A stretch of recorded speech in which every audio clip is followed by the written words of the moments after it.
ஒவ்வொருடைய மனிதன் வாழ்க்கையிலும் தனி மனித ஒழுங்குன்னு சொல்லுவாங்க. அந்த ஒழுக்கத்தை பின்பற்றும் போது அது சாட்சியுள்ள வாழ்க்கை அநேகருக்கு வாசனையாக ஆசீர்வாதமாக அமையும்.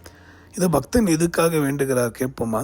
சங்கீதம் 119:88.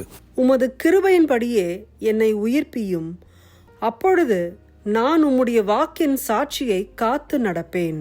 கர்த்தருடைய வார்த்தையின்படி காத்து நடக்கணும்னா முதல்ல கிருபை அவசியம். அதனால் அவர் என்ன சொல்றாரு? என்னை உயிர்ப்பியும், என் ஆத்மா மண்ணோடு ஒட்டி இருக்கிறது, என்னை உயிர்ப்பியும் என்று இதே பக்தன் வேண்டியிருக்கிறார். ஆக இதை கேட்கிற நண்பர்களே, நாம் ஜெபிப்போம். இந்த நேரத்தில் ஒரு தீர்மானம் எடுப்போம்.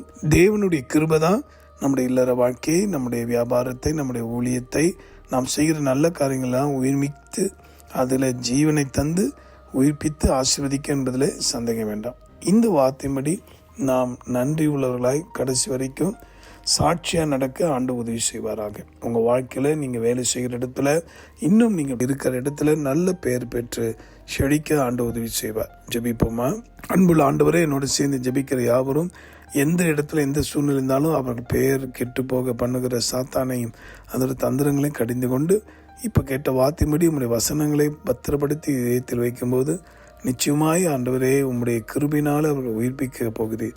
இப்பொழுது யாருடைய சரீரம்லாம் நோய்வாய்ப்பட்டிருக்கோ அவர்களை உயிர்ப்பியும், யாருடைய குடும்பம்லாம் உடைந்து போயிருக்கோ அவர்களை உயிர்ப்பியும், யாருடைய வாழ்க்கை அந்த ரிலேஷன்ஷிப் கம்யூனிகேஷன்லாம் உடைந்து போயிருக்கோ கர்த்தர் அதை உயிர்ப்பியும். உம்முடைய கிருபையினால் இஸ்ரவேலுக்கு சமாதானம் உண்டாகட்டும். இயேசு மூலமாக வேண்டும் மன்றாடுகிறோம் நல்ல பிதாவே, ஆமென். உங்களுக்கு ஆய்த்திருப்பு ஜெபிக்கிற உங்கள் அன்பு சகோதரன் மணி ஐயா.